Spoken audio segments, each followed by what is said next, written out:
EBDL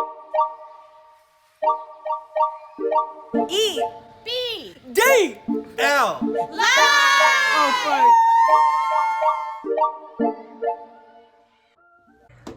All right, it's Monday night. Hello, everyone. Thank you again for making it to another episode of EBDL TV.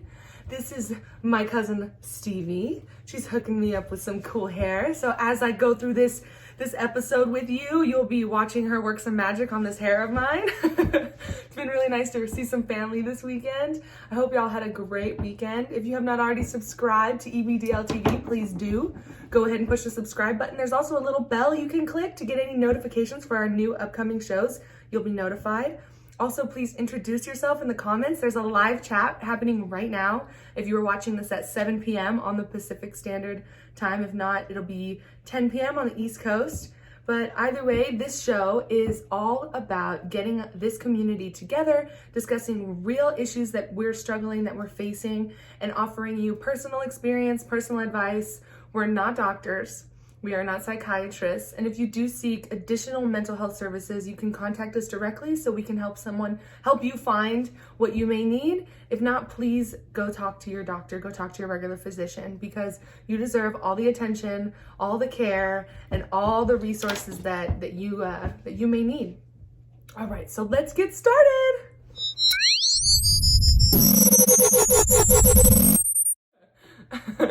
Hey everyone, we've got Whitney here, and Whitney says, "This year has been unbelievable. My children are ages 5 and 9, and they are suffering mentally, emotionally, and socially because of the stay-at-home order and the media being flooded with injustice content. I want to teach my children about racial equality and help them with their mental health. If you are a parent, how are you dealing with this? If you're not a parent, how would you go about handling this situation?" Wow, thank you, Whitney, for coming to us with this question.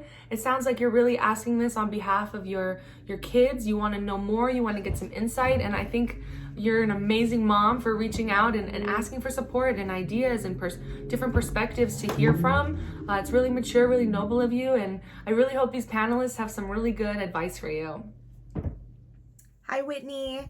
I think this is such a beautiful question. I totally think you should teach your kids about racial equality as your number one priority, especially right now what's happening in the world. I think, yeah, there is a lot of bad, and our kids have suffered the absolute most because they are children and they're so pure and they're still coming into their own, and they are aware of what's going on. They just don't fully understand, and that's on us to really help break it down and really help tie it to their mental state to where they understand what's going on, but not letting it really get to the core of their innocence and of their whole being. You know, you don't want them to be damaged from this either. So the best thing you can do is educate them through books, educate them through videos, educate them from your own knowledge, educate them on their culture, educate them on your history and your past and your family.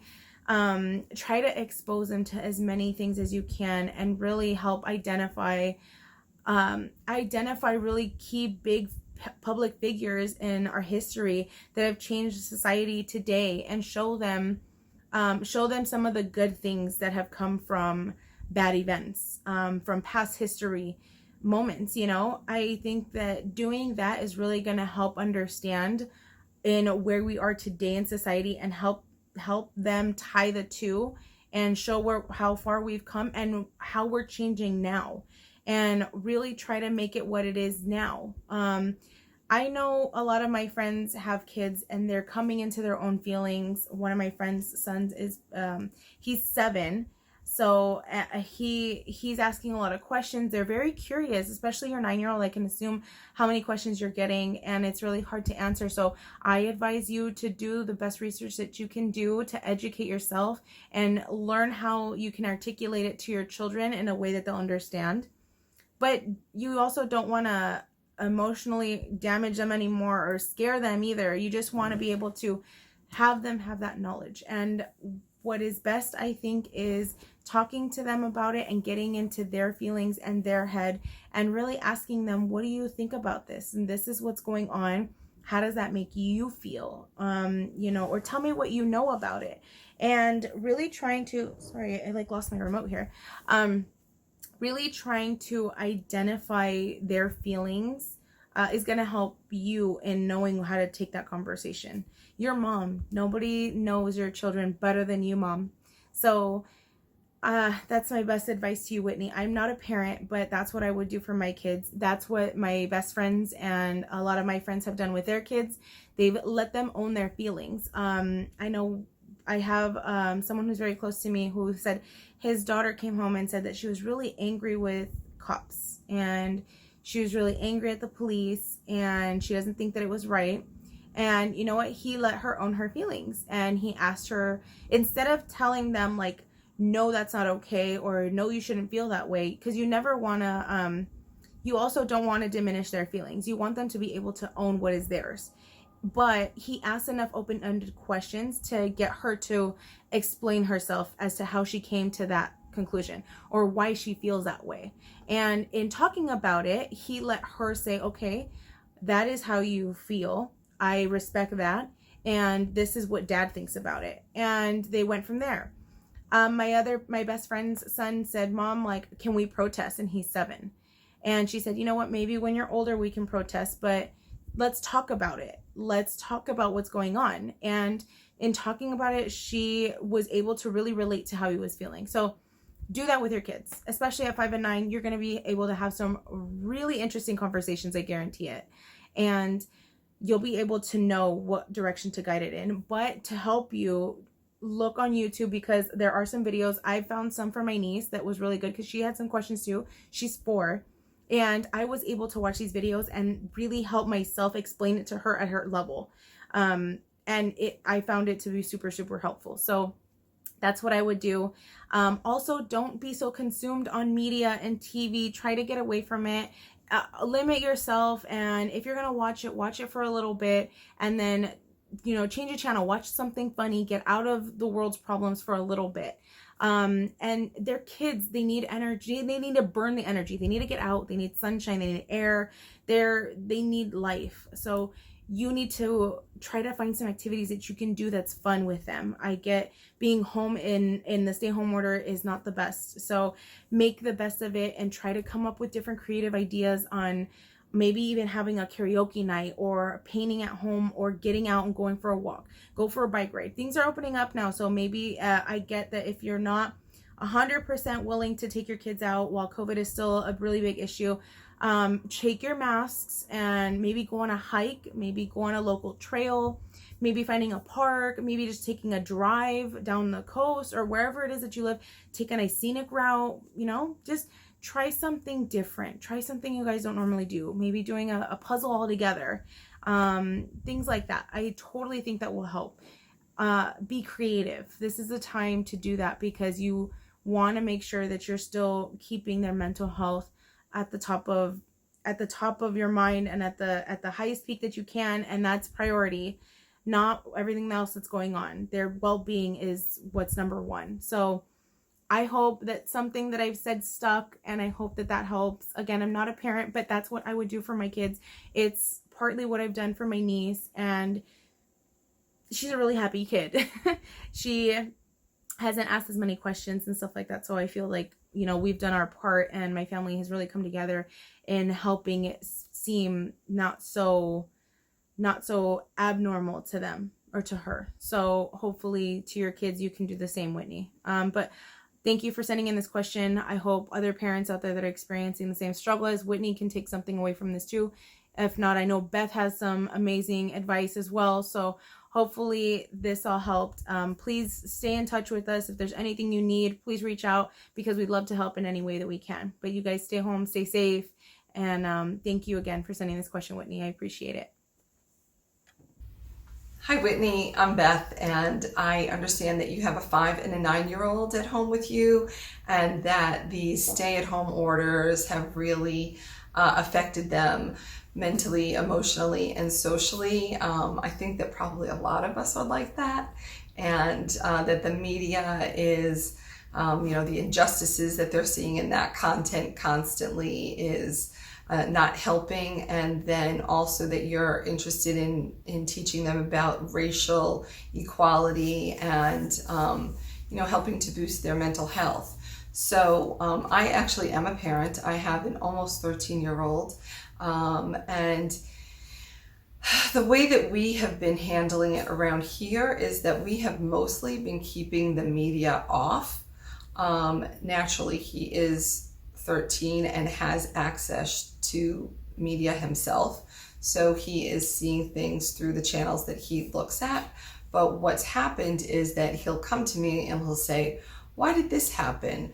And why is this going on now? And then we talk about it. In addition, as I see something out there, then I bring it to him and I say, hey, have you seen this? Because this is, did you realize this? Or did you know these facts? Or that type of thing. And so we're talking about it. And I think that talking about it is the biggest piece of the puzzle right now for everybody. I think that communication is so key. Socially, with 5 and 9-year-olds, luckily, thank God, they have themselves. Like, I have an only child, so I'm lucky because he is into the gaming situation, and the middle schoolers are certainly into their connections online, and so that has certainly saved us in my house. I imagine maybe your 5-year-old is not as involved as maybe your 9-year-old is, or maybe you don't have any of that involvement in your house, but it seems to me, so many people have really found reliance on those outlets right now during this time. They for their social distancing piece, maybe they can make some phone calls, or even staying in touch with other family members that you might have is helpful, so that they know there are other people out there, and they know that other people are in the same boat as they are, and they're not alone. Really, that's one of the big things, that we all want to know that we're not alone, right? And so I think that as much as you can do to help them, if you have any access to any kind of books that might be appropriate. I know that one of the books that I like that is written by a Black woman is I Am Strong, and that's written by Garcelle Bouvet. You might look that one up. That's a good one, and it's age appropriate for either of them. And I think that's kind of what my immediate go-tos would be. So I hope that helps. So Whitney, what's up, Whitney? But I do want to say that it's very just being open to the conversation, allowing your kids to have an opinion, to ask questions, for you to ask them questions, for them to answer your questions. Just do not give them more than what they asked for. So if they're asking a certain question, you give them that answer, but do not exceed to a continuous conversation. That is what I read on an article about how to teach our children about what is going on with this COVID, this injustice, because the media can be nasty and everything that's going on is overwhelming. So try not to overwhelm yourself and your children. Just basically just answer their questions, and just be open to more diverse movies, books, music, anything, fashion, you know the deal. But yeah. So Whitney says, she has a 5 and a 9-year-old, and they're suffering emotionally, mentally, socially, especially because of the stay-at-home order, being stuck at home, and then also just the media right now with all the content about racial equality happening. What would you do? Stevie, what would you do since you're not a parent? How would you go about handling this situation? I would try to keep them off of social media and try to find them some more new hobbies that they haven't tried. If they have any pets, take them on walks or go and try to find like go on a hike and spend more time with the family and try to keep your mind off of everything, you know, and like play board games, go on walks, play with your siblings outside, you know, you can always help to get your minds off of things. Yeah, that's a really good idea, especially if you can teach them how to play with each other. Yeah. You know, 5 and 9, that's not too big of an age gap. No, like me and my brother, but a little bit more. That's great. That's great advice. All right, so this next question is from Angelique. Angelique says, I had a trip planned with my partner before everything went down with COVID-19. Once the stay-at-home order went into effect, I took it very seriously. Now my partner wants to plan another trip and he's mad because I don't think it's quite safe enough. We had an argument about this recently and I want to talk more about it without arguing. How can I communicate with my partner without provoking his anger? Ooh, that's a tricky one. That's a really good question. Anger is a tricky emotion to deal with. You know, if you have a topic that you want to talk about with someone and you're afraid you're gonna hit a trigger or something and they're gonna get angry with you, it doesn't leave a lot of room for communication. All right, Angelique, let's see what these experts have to say. So Angelique, your question is basically asking how to not trigger somebody's anger when trying to have a conversation. So one thing to remember is that you cannot control anybody else's actions. So the only thing you can do is you stay calm. If you don't want to provoke anything then don't. All right, Joe, all those pauses that I did, cut them off. So you just have to make sure that you stay calm, and as long as you stay calm, nothing will escalate because it takes two people to tango, you feel me? So if one person is mad, the other person is calm, the mad person is gonna be blocked. It's not gonna have anything to intertwine with, you feel me? So just make sure when you're having this conversation that you stay calm and keep it very, very understanding, and make sure you share your opinions and how you feel, and you both talk about it together without both of you getting mad. So it's just what's that word?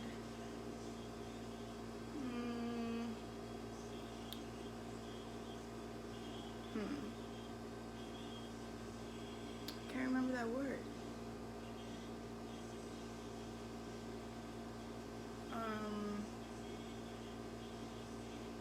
Wow, I can't remember that word. The word that I'm looking for is wow, I can't even remember it. But anyways, just make sure that you just stay calm, and you make sure that you do not cross the line that you're trying not to exceed, you feel me? So just sit down, have a drink, water, food, or just sit on your couch or whatever. But remember, you can only control your actions and nobody else's. Peace out. What would you do, Stevie? How would you communicate with your partner without provoking anger? I would just really try and communicate with them, you know, see if you can, you can always plan another trip. It'll even be safer when everything, you know, calms down and closer to when everything is over, to plan something, because, you know, even in different states, it can, you know, you can get sick and, you know, you don't want to risk it. So I would say, you know, really try to have a calm talk with them. Stay calm. Because even if if they're angry and you're just trying to talk to them and then you get angry, that's not a good situation. It's not a good situation. Nothing's gonna get across, right? Now everybody's angry. That's great advice. So stay calm and good luck when you go ahead and have that talk. Hi, Angelique. You know what? I think a lot of people are facing this problem right now just because things are starting to open back up, and a lot of people are like, yes, let's go, let's do it, like COVID what? But in reality, it's still there. It's still something we need to be very cautious about. I'm totally on your boat. I understand where you're coming from. But at the same time, I think you guys shouldn't have an argument about this. It should be able to be where you guys can sit down and say, okay, this is why I'm hesitant about traveling right now. And I get that he's probably on the other end of the spectrum, like, okay, yeah, but they open it up, let's go travel, we've been cooped up, like, and I see his side of it too. But if you guys can try to find a happy median, like maybe not taking that same exact trip, but maybe try a different trip and taking your precautions, using your mask, washing your hands, sanitizing every opportunity that you get, be aware of your surroundings. You know, I think maybe you guys can try to compromise in that sense, where maybe you guys will be able to find somewhere new that you wanted to go to instead of it being wherever you had already planned. I know that might be a little harder said than done, because if there was already tickets, like you said, you already have the trip booked. So I would just, like I said, I would just try to be a little more compromising and see if you guys could take like a mini trip somewhere and see how that makes you feel. I don't think there's ever going to be a point this year where they're going to say COVID is over, everyone is safe to travel. Like, I just don't think that that's realistic. So at the same time, I think it's something that's always going to kind of linger for at least till the end of the year. And realistically, he just doesn't want to be stuck at home or stuck putting life on hold because of the uncertainty of when this is going to be over. I don't think there's ever going to be a day when they're like, COVID has officially ended. So try to compromise a little bit, like I've said, and maybe try to find somewhere local but not too far, and then see how that works, see how that makes you feel, see how that goes, see how the sanitizing and wearing the mask and going out and eating and see how that makes you feel. And then if you were like, okay, you know what, I'm okay with that, I think I can maybe take a trip, and then maybe plan it in the near future, maybe a couple months out, just to let things die down a little bit more and get a little better. So hopefully that helps. It's something that I would do, because at the same time, you have been cooped up probably in quarantine, and you're both are overdue for a trip, I'm sure, just like everybody that's dying to travel is.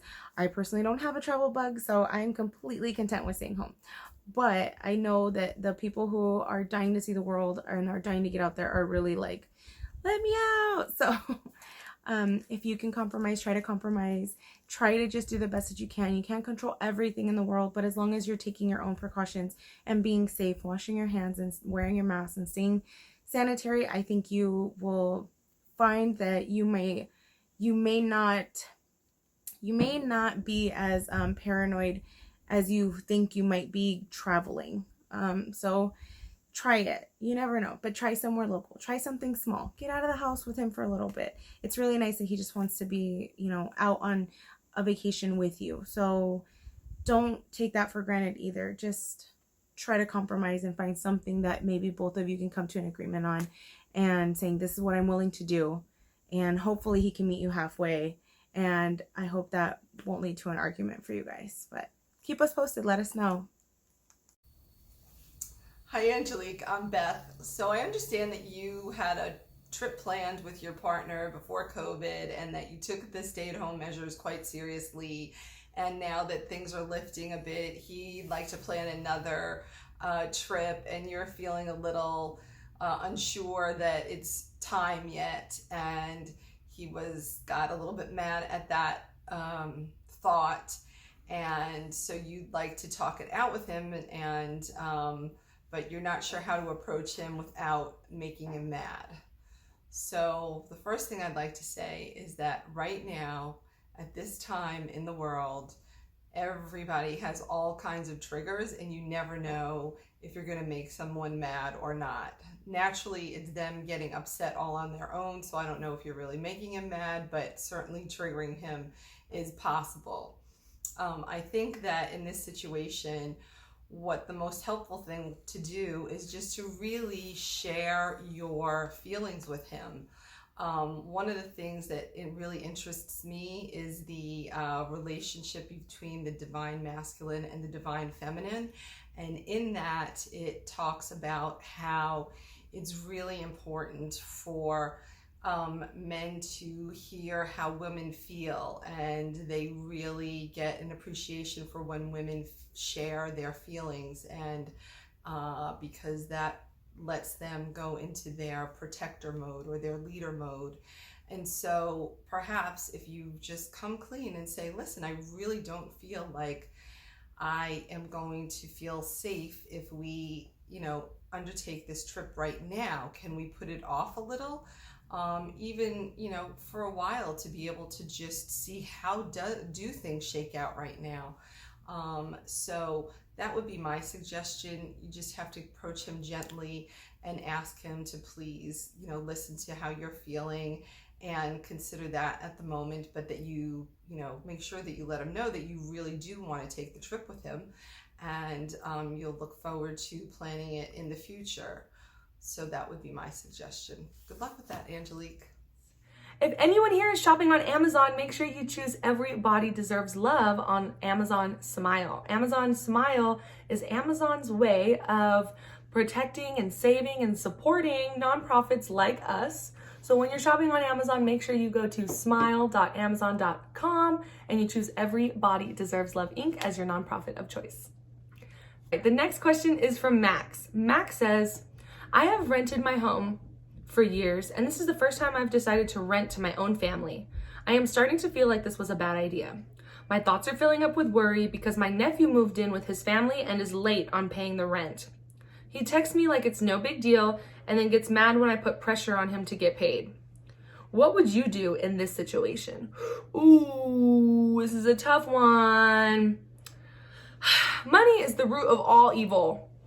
I'm telling you, money messes with relationships. I hope that whatever you decide to do here, Max, I hope that you get paid. And I hope that this money situation doesn't affect your relationship with your nephew, because family comes first. Family matters. All right, let's see what our panelists have to say. Hi, Max. I'm Beth. So I understand that your situation is that you own a rental property that's a home, and you've rented it for years, and you've recently made the decision to rent it to a family member, which is not your typical thing. In this situation, you've rented it to, I believe it was a nephew, and during the time that he's been a tenant, then you have found him late on the rent several times, and he gets uncomfortable when you pressure him to get the rent paid. And so, yes, I can imagine that that is a bit of a tenuous situation and not easy to handle, and comes with all kinds of questions and concerns. But my suggestion is, because it is a family member, if there is a way to actually work with him to maybe set up some type of budgeting or payment plan, maybe it would be helpful to him if he had to pay something each week, or maybe it would be helpful to him if you were able to, go over his financial situation with him to help him figure out how can he budget to get it to you on time. Certainly, if this is happening immediately, like right now, potentially there are COVID issues that have occurred here, and we know that so many people are not able to make their financial responsibilities right now, and tenant owners are having to make exceptions for their tenants or give them future, you can pay me back when, or that kind of thing. And so I don't know if that's something that you have to look into as well, and maybe look into whatever the financial assistance is available to you as a business. So those are the things that come to mind for me first. I hope that helps. Have a great one. Hey, Max. Man, my mom would totally be able to relate to your story right now. Sometimes, unfortunately, family is the absolute worst, and they are the first ones to take advantage because they feel that they have leniency with us. Like, hey, it's okay. Like, I got you, or you got me right. It's okay. Like, no big deal. I'm just late this month again. When it is a big deal. It's a big deal because you have bills, and it's not like he gets that, but he should understand. It's just decent. It's human decency that he should get that. And your family, so he should be able to respect that a little more. So I totally understand your frustration. I'm really, really sorry. I think something that I would do is have, lay it out in a text message if you can't have a conversation with him, but tell him, listen, I love you. You're my nephew, and I'm helping you and your family, and I'm really grateful that you guys were able to rent the house and X, Y, and Z. But, given you've been late a couple times, and I get it, but I need you to be a little better.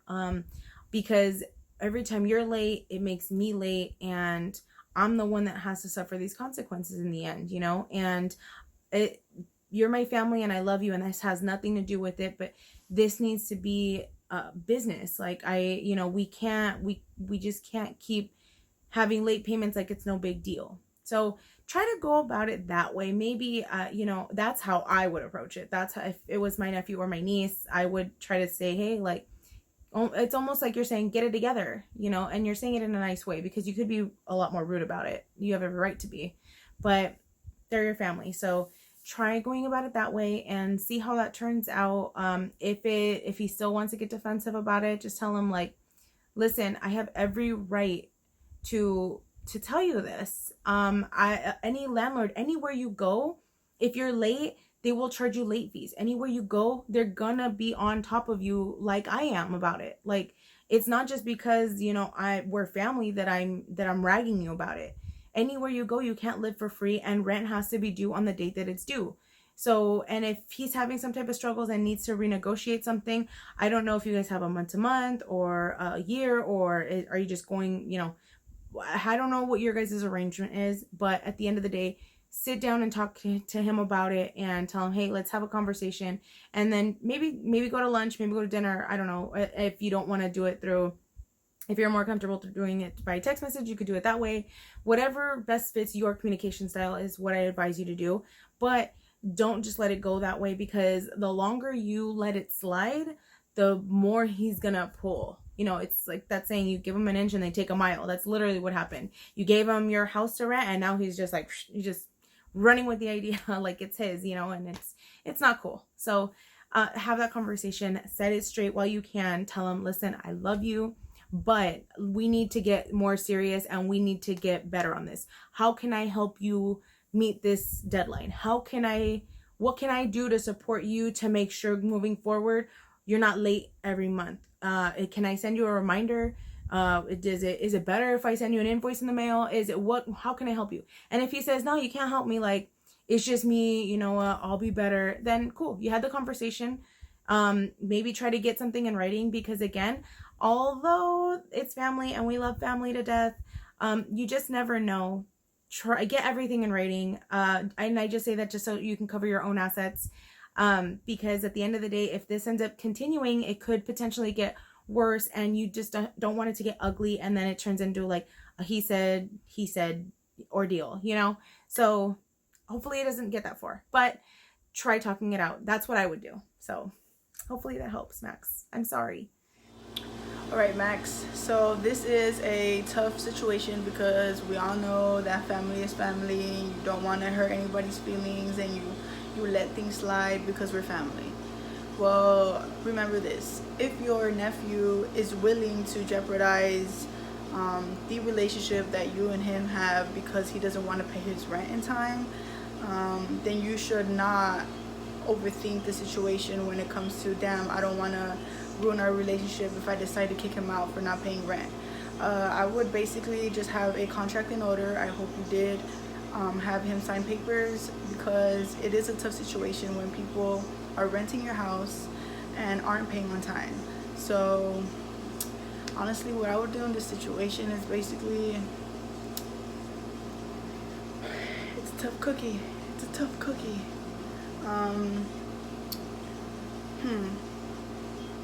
I would just be like, yo, pay my shit. If you don't pay my shit, then I'm gonna have to take you out because I do need this money.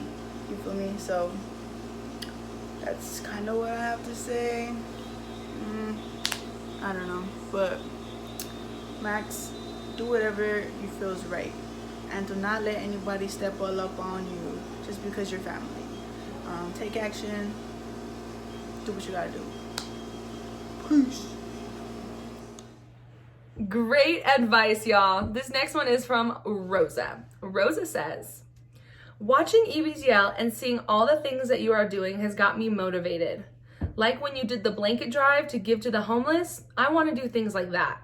I get so encouraged and then I get discouraged because I don't know where to start or I get caught up in my own life. I am only one person. How can I make a difference? What? You could definitely make a difference, Rosa. You're making a difference just by submitting this question. If you have a question to submit to EBDL in this show, please email us at ebdltvlive@gmail.com. Rosa, there are so many awesome opportunities here within Everybody Deserves Love to get you volunteering and getting feeling good about your efforts in the community. Please email us, please reach out to us, and thank you for saying all those kind things about EBDL. All right, team, what do you have to say to Rosa about getting involved and making a difference in her community? Hi, Rosa. Oh, this question made me so happy. I know how you feel. I felt the same way for a while, and I actually came up with a really cool idea that the EBDL family has been so generous to adopt, and we've been working on it. We haven't announced it, but it entails making heart pillows, and it's been really fun. I felt the same way you did. Like I said, I wanted to do something and I was like encouraged, and that's the beautiful thing about EBDL is that it motivates you and it makes you feel so good that you want to do something, you want to get out there, you want to make a difference, and you're like, yeah, like I want to do that. And that's all we do here is we just come up with different ideas, and whatever you feel that's interesting or that you want to do, brainstorm some ideas. That's what all of us do, honestly. And we bounce ideas off with each other, and it's like, hey, what do you guys think about this? Or hey, what do you guys think about that? Or we were talking and we would love to do this, or I saw something and I want to do something like that. You know, at that same thing with like Alexa when she did the blanket drive, like she literally saw a homeless person and she knew it was freaking freezing outside, and she was like, they should have blankets. Oh my God, blanket drive. Like we need to get them all blankets. And then she made it happen like that. She's amazing. But things like that, they just like, you know what? It's just that you see where you can help, or something that sparks you or interests you, or things you want to see changed. Look at it and see how can I make a difference? Brainstorm some ideas. Like I said, it really helps. But my thing was the pillows. It's just something that I wanted to do because it's just a little gesture on spreading some love in all around, you know, in other places that we can't meet people everywhere. And especially right now with COVID, we can barely meet people at all, which really sucks. But this heart pillow operation that we have going on, this project has been really fun so far. So we will be announcing it soon once we kind of get more things laid out. We're still ironing out the fine details, so stay tuned for that, because that's definitely something that you will be able to contribute with. You know, right now we also are looking for other panelists. We're looking for other people to share their views. So if you're not too camera shy, you are more than welcome to reach out to us and send us an email and join us on the live and share your thoughts and your voice. And you know what, share it so your family and your friends can see it, and you can spread good to the world and to others. That's all we're doing here. All we're trying to do is provide you our best life experiences and advice that we can, given the questions that are coming in. And we're all just coming together to be inclusive and help as much as we can. So we would love for you to be a part of it. If you're local, hopefully things are starting to open up little by little. We will be, we will be keeping you guys updated with changes that are upcoming for the rest of the year. So, I mean, just stay in touch with us. We are definitely an organization that is very hands-on. It's been very hard for us to adapt to that, but we're trying the best that we can, and hopefully we're doing something that you're able to be a part of. So if any of those interest you, send us an email, let us know. And if not, brainstorm some ideas at home of things that you would like to see or changes that you would like to implement. And if you don't know how to do it, that's okay. Research about it, talk to a friend about it, and say, this is what I want to do. I think we should do this. How do I do it? And then research it or Google it. Like I said, email us. We might know a way. We're people just like you, so why don't we collaborate together and try to figure out a way to make your wants and your changes for better happen. You know what? The more the merrier when it comes to trying to implement change, because we can all work together in doing that. So I'm sure you have a lot of amazing ideas. We'd love for you to share it. And in your question, you said you are only one person. It only takes one person to make a difference. Only one. And I don't ever want you to forget that, Rosa. So you are already making a difference by submitting in this question. There are a lot of other people out there that I'm sure feel the same exact way you do, but it's your voice that has spoken for the people. So anyone else feeling the same way Rosa does, please reach out to us and let us know. We'd love for you guys to work with us, and we'd love to work with you guys. This way we can be together as a whole family. So we're looking forward to speaking to you guys, okay? And Rosa, brainstorm some ideas, girl. We want to see them. We want to hear them.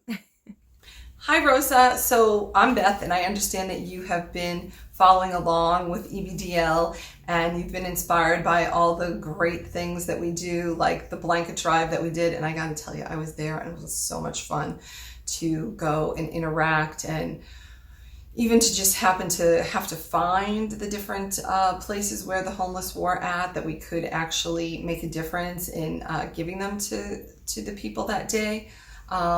So I understand that that is inspiring you, and you want to know how can you start doing things like that yourself without getting overwhelmed, because life steps in for all of us. So with EBDL, we're all volunteers. Although Alexa Phelece was this is the brainchild of Alexa Phelece, and she was one person who started with all of that, and now she has a whole community of helpers all over the world. And so I think that certainly connecting with us, you could see what is an agenda that we would be happy to support you with.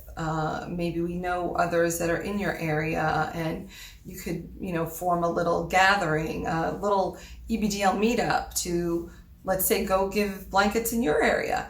That would be my first choice, to say, hey, let's see how we can partner and really make a difference together. So I don't know that you have to be alone, because you're already seems to be tied into EBDL, and we've got all kinds of initiatives that could help people in all different areas of the world. So thanks for reaching out to us, and we hope to hear from you again.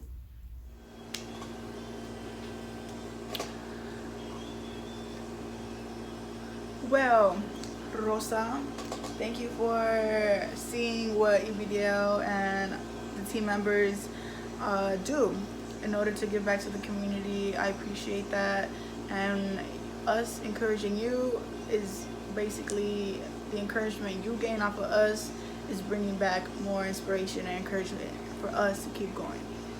So thank you.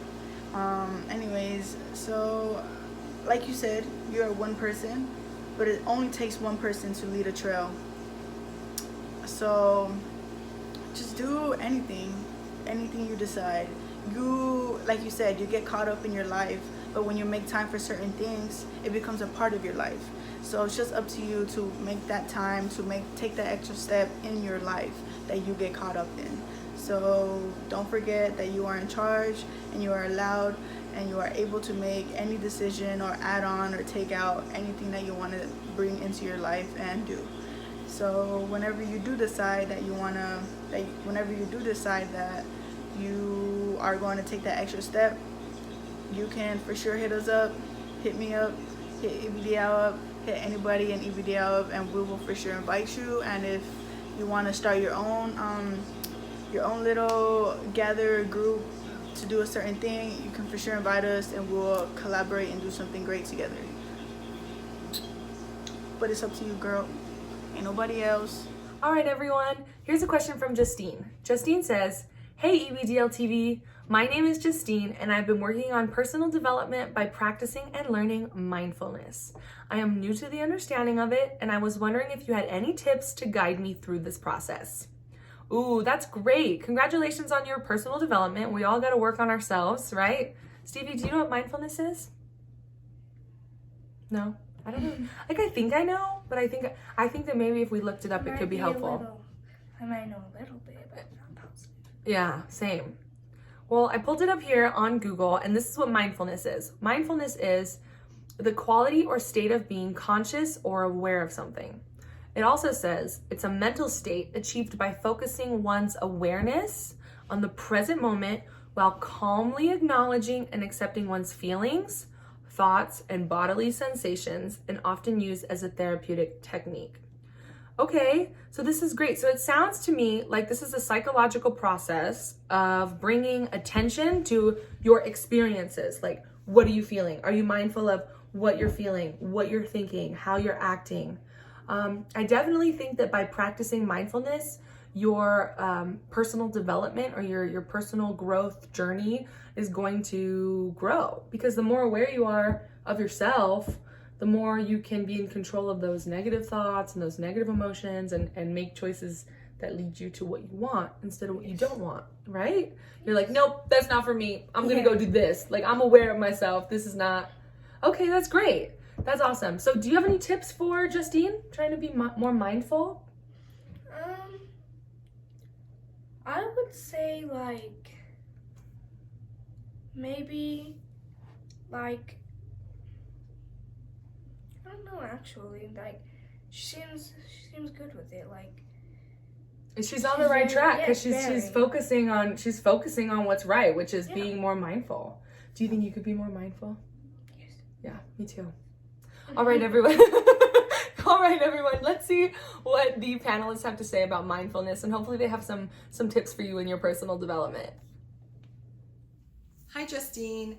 So I understand that you have undertaken some personal development and you have gotten involved in being more conscious of mindfulness. And I think that's fantastic, because personal development is so important for all of us to keep growing on a daily basis, and we all have that opportunity. I know that you talked about that you wanted to learn more ways on how to actually find out more information about mindfulness, and that is actually a practice that I have had for the past few years as well, and so I actually know a little something about it. I was involved with a school program that was done by Goldie Hawn called Mind Up. So the Mind Up program is a mindfulness program that Goldie Hawn has rolled out at many schools around the country, and you might look her up on YouTube or just Google Mind Up Goldie Hawn, Hawn. That's my first suggestion. Another woman that I know personally as well is named Laurie, Laurie Cousins, Cousins, and you can find her, well, probably on Google as well, but you certainly can find her on Facebook and or Instagram. I think she might have more of a presence on Facebook, but in any case, she is a mindfulness instructor on her own, and also has been working with UCLA for many years. And I think one of the things that she taught me is that mindfulness is where you are simply worried about this moment. So for example, I am recording this video. So right now, the only thing that I should be worried about is what I am speaking to you about. I shouldn't be thinking about, oh, what did I say to the last person that I answered a question for? Or what am I going to say to the next person? Or is a car going to drive up? Or is the light going to go out? Or, what happens if my headband falls off? that's not being present. That's catastrophizing, and that's worrying about things that are not about this very moment. And if you really break it down to that simply, most people don't operate in that space because we are either crying over spilt milk or catastrophizing about what's going to happen in the next second. Like, forget about like, oh, my son is 13 and now he's been off of school for 3 months, and how is he going to get into college? That's a whole nother type of, long-term catastrophizing that does not keep us in the moment. So I would say that those are two really good resources to try and delve a little further into what is mindfulness and how can you wrap your head around it, because it truly, for many people, is a complete mind shift, and it does take practice. That's why it's called a practice. Hope that helped. Yo, what up, Justine? So your question is, so you basically want some tips for how to be more mindful. So one thing that I do is I have a journal and I write in it every day. So that is one way you can practice mindfulness. Have a journal, and it works. I can actually show it to you.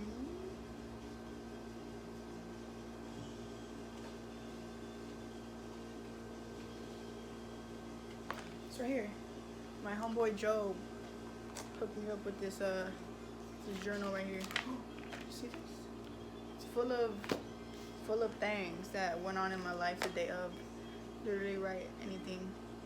Just being aware of your feelings, situations, your actions. That's one way that I practice mindfulness. So buy a journal. Peace out. Hi, Justine. Thank you for your question. It's a great one. And kudos to you for practicing self-development. I absolutely love that. Especially in mindfulness. Mindfulness is huge. Mindfulness is just in just about everything that in our day-to-day life that we experience. So my biggest takeaway and advice to give to you in regarding mindfulness is to really stop and think of the other person or the situation at hand before placing your own feelings into it. Whatever it is that is at hand, that you have to have a moment of mindfulness, put yourself in that person's shoes. Put yourself in that person's shoes and become that person, and become that person in that problem, and really think, God, okay, what would I do? Or how would I go about this? What would I feel if this was me? That's what I do in all of my questions here that we get to. Every time I read your guys' questions, I really read it and I think, God, what if this was me? If I was feeling this way, or if I was doing this, like, what would I want to hear in return? Like, what steps would I do, and what are some possibilities? What are some outcomes that could happen?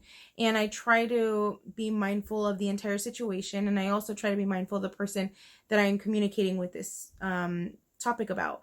And because everybody is different and everyone has a different approach. So if you're having an intellectual conversation with someone regarding something and they're seeking your advice or they're seeking words and comfort from you, then stop for a moment and put yourself in their shoes and be mindful of them and their struggles and their experiences and their feelings. And then from there, brainstorm it out with them. Have a moment with them and tell them, like, okay, well, what about this? Or do you think it could be that you're feeling this way because of that? Or, walk through their struggle with them. And again, putting yourself in their shoes might help you understand where they're coming from. Same thing if you're having an argument. If you're having an argument because maybe you were having a moment of selfishness and you weren't being mindful of others around you, having people tell you that directly and you not taking that feedback personally, but taking it and saying, okay, well, what did I do to make them feel that way, that they got upset with me? Or how could I have gone about that a little better? would I have liked that if the roles were reversed and they did it to me? So there's a lot of different, your question is very broad. I know mindfulness is new to you, but mindfulness plays in a lot of different scenarios, and it's not going to be the same approach. But at the end of the day, my best recommendation and advice and tip to you is that you stop for a moment and take yourself out of the situation and put yourself in the other person's shoes. Put yourself at the other end of the spectrum and look at it from outside in and say, okay, what would I do if I was that person? Or what would I do if the roles were switched? And try to go about it that way. Hopefully that helps. That's my method of going about mindfulness. It's human decency to be mindful. In everything that I do, I put others first. So I hope that you find fun in your journey, becoming into mindfulness and being aware of it, because it is definitely a really nice quality to have in somebody, and it's not very easy to find, and many do struggle finding it. So I hope that this helps. And if you ever need any help or ever have any questions, you are more than free to reach out to any of us here on the EBDL family team. We are more than happy to help you with all your struggles and your new journey findings. On Instagram, on Facebook, on our website, through our email, reach out to us, and we'd love to hear from you and how you're doing on your practice to self-love and self-journey of mindfulness. So keep it up. Great work and great question. Tony here has a great question for us. This is actually the last question of the night. I'm so sad, but it's always been such a great time. I always look forward to seeing all of you. Please make sure you follow us on Instagram too, and check out our website, ebdl.org. So last question of the night is from Tony. Tony says, I am fed up. I feel like I'm always fighting for my right to be myself. I'm finally proud of my body and my whole self. Good for you, Tony. What can I do to ease the difficulty of trying to be myself in a world that's telling me being different is not okay? Ooh, that's a tough one. I can definitely relate to feeling like people are telling me that I shouldn't be myself, or I shouldn't dress like myself, I shouldn't act like myself. I've felt that pressure. Have you felt that pressure? Yes. Yes. Yes. What do you have to say to Tony? Any advice for him? Trying to ease the difficulty of trying to be myself in a world that's telling me being different is not okay. I would say don't listen to, you should always listen to what other people have to say, but if it's negative, don't take it in, You can just, think of positive, and if people have negative things to say, then they shouldn't say it at all, Right.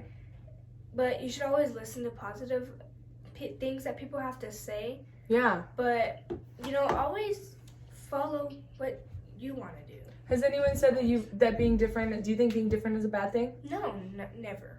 Yeah, I don't think being different is a bad thing. And I think if the world is telling you don't be different, it's because they're scared of all the amazing things that you might bring to the table that they don't have. What you have, things that are about you that are different is what makes you unique. It's what makes you special. It's what makes you cool. So people are like, don't do that. It's probably because they don't want you to outshine them, or they're afraid of how great you actually might be. And when you're true to yourself, when you are really true to yourself and you practice being true to yourself, it actually becomes really easy to face all of those people and all of those things around you that are telling you to not be different or to be different. It's once you get used to being yourself, you create a habit of being yourself and being honest with yourself.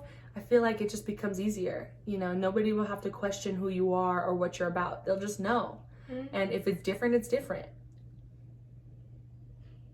Was that good advice? I don't know if that was good advice. Let's see what our panelists have to say. Hi, Tony. I'm Beth. So you really got me with this question. I understand that you have finally gotten to the point of self-acceptance and body acceptance, and you are starting to make peace with your body and yourself. And now you're wondering, how do you navigate in a world that is still caught up on not supporting those who might have differences, and how do you move forward and be yourself regardless of that, everybody else hasn't fallen into place. So this is near and dear to my heart, because this is what my platform is all about on social media. I'm at Curvey Girl Beth, and I talk about body acceptance there, as well as create awareness for a disease that I have called lipedema, which causes me to have extra fat all over my body, especially in the lower half. And so I know a thing or two about being different and being judged and not fitting in with what the media wants us to be like, and you know, what our social norms are considered. And so it really, I'd like to congratulate you on getting to the point where you've gotten to acceptance, because it is so hard for so many to even consider. So I applaud you for that. And then I also want to say that just remember that your uniqueness is what your superpower is. So do what you're doing, go out there, own it, and really you will learn and you will see that others will begin to treat you accordingly. When you actually show up as your true, authentic self, others will be magically entranced in the fact that, whoa, look at this. And especially people who knew you before, when you might not have been so accepting, they may be scared because they're thinking, oh, wow, how did that happen? Because I don't feel that way about myself. Or where did that change come from? Or how did, you know, why is Tony so different now? And maybe it's very not noticeable to people because you're not running around saying, oh, look at, I'm the new me kind of thing. But I think that really just relishing in the fact that you are unique, and that you know, difference is really what makes the world go round. None of us fit into any box that we've been sold, and we really all have to start accepting that and really be thankful, because really, would you want to be just like someone else? None of us are. So that would be what I'd like to say to you about congratulations. You're on a fantastic path, and as becomes more in your experience, you will start to engage and encounter things differently, and you'll also start to encounter different experiences that maybe are not going to be so against accepting yourself, and you will be able to move about freely and feel more comfortable doing so. So yay, good for you, and more power to you. I realize, talk about being different. So I realized that I've been on this panel all evening and I haven't said anything about my attire. So this is Lipedema Awareness Month, and this morning at 6 a.m. California time, which is where I'm at, I was part of a group of women in the United Kingdom that were celebrating Lipedema Day over there, and it was an 80s theme. And so this is how I showed up to the Zoom party, and we had a lot of fun. And I guess that's a good example too, is to connect with others maybe who are like-minded. And certainly you're doing a great job of that by being here with EBDL. I don't know if you're a member of our tribe yet, but if you're not, you certainly should sign up to be on our mailing list, part of our volunteers, and you would certainly get a lot of great support through us as well, because as you know, we believe that everybody deserves love. And that's not necessarily, you could use it both ways. The little play on words there is that everybody and then everybody. Inclusivity is what we're about. And I think you certainly fit right nicely into that mission, Tony. So give that a thought. Okay, bye. Hey, Tony. You know what? You should be fed up. You should be fed up, and you should be angry at, everyone else that is telling you that it's not okay to be you. And honestly, it is difficult. It's really hard. You're at a point where it's really hard because not everyone is on board like you want them to be. Not everyone is on Tony's train, like, you know what I mean? And it's really hard because you want everybody to be like, yes, you go. I'm proud of you. You got this. Like, you know what? I'm happy for you. Like, support you. Like, it's really hard when you don't have all that reassurance and you don't have that, those positive affirmations around you supporting how you feel about you. And the only recommendation that I can tell you is that you need to tune them out. And you need to remember, again, who you are, and remember that you're awesome. Remember that you're a badass. You are you. And honestly, the world is always going to tell you you should be X, Y, and Z. You should be taller. You should be shorter. You should be prettier. You should be darker. You should be lighter. You should be thinner. You should be whatever the hell it is. The world is always going to tell you that you're not good enough because nobody is perfect. And society's image of what we should be is not realistic, and it's not who you should be. And you just have to keep going about life and being you. Don't take it to heart. Don't be upset about it. Just brush it off. Brush those negative energies off, because if you feel good, you should get to the level that you feel so good, their words and their feelings and the world's looks and judgments should just bounce right off of you, because you've got so much confidence and so much love that it shouldn't even have that effect over you. They shouldn't have the ability to take that away from you. And you just need to own it and hold your head up high, get your pep in your step and remember who the hell you are, and just say, you know what? Like, I'm good. Like, the world wants this of me. Too bad. This is what I am. Take it or leave it. This is who I am. This is who Tony is. And that's it. That's what you have to do. That's who you are. You need to be you and love yourself and your body for who you are and how it is. And that's the only thing you can do, Tony. There's nothing else that anybody can tell you. You're always going to have people judging you. You're always going to have someone at the other end of it trying to bring you down. Always. That's just inevitable, no matter who you are. And that's just part of reality. And you need to learn how to tune them out. You need to learn how to let them not overpower your emotions and feelings and not let them get to you. Because at the end of the day, and I've said this in a couple episodes back, if you let people like that get the best of you, they win and you don't. And why the hell are you going to give anybody that satisfaction of owning your feelings? At the end of the day, they could care less. They could care less about if they upset you, if they hurt your feelings, or if they don't like your body. They're going to go home and sleep like a baby. And you're going to be home all upset about it and all hot and bothered that, they didn't accept you, or they didn't accept your body, or they told you you should do this and you should be that way and you should look like that. The hell with people like that. You worry about you. Don't let anyone else get in your head.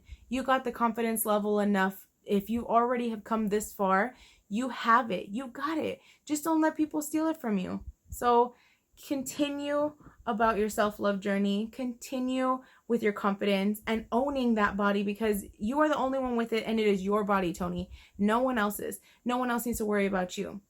As long as you're happy, that's all that matters. So continue to practice holding your head up high. Continue to not letting people get the best of you, and continue in having that confidence that when people say something to you, you can say, okay, well, that's how you feel. I feel great. I feel this way. I'm good. And that's it. That's how you have to go about it. That's how I go about it. That's how a lot of other people go about it. That's just, again, me speaking from personal experience. That's what I recommend is best for you. Don't be fed up. Just don't be bothered. Don't let them feel how they want to feel. But continue on with your amazing self, Tony, and continue with that confidence that you have. I absolutely love that you have enough self-love in yourself to be fed up, but don't let them win you over like that. Don't let them get the best of you, because they don't deserve the best of you. Only you deserve the best of you. And you got that already. So keep it up, okay? All right, everyone, that's the end of our show. It's been so much fun. Thank you, Stevie, for being here. Anytime. It was so great. And look at this hair, you guys. She did all of this. She did all of just this while we were just chatting it up, getting that good advice, all them good feels. You did really well. Thank you. She did really, and your advice was super, Super great. How old are you? 13. 13. Yo, if she can help you overcome your struggles, I promise you can do this. Thank y'all so much again for being here. EBDL TV is so much fun. If you have questions for us, please email us at ebdltvlive@gmail.com. Remember, a video drops every Monday night at 7 p.m. Rain or shine, Pacific Coast time, 7 p.m. It's been such a pleasure. If you have ideas or you want to get involved, again, email us at ebdltvlive@gmail.com. Thanks y'all again for being here. Love you so much. Have an amazing week. Bye.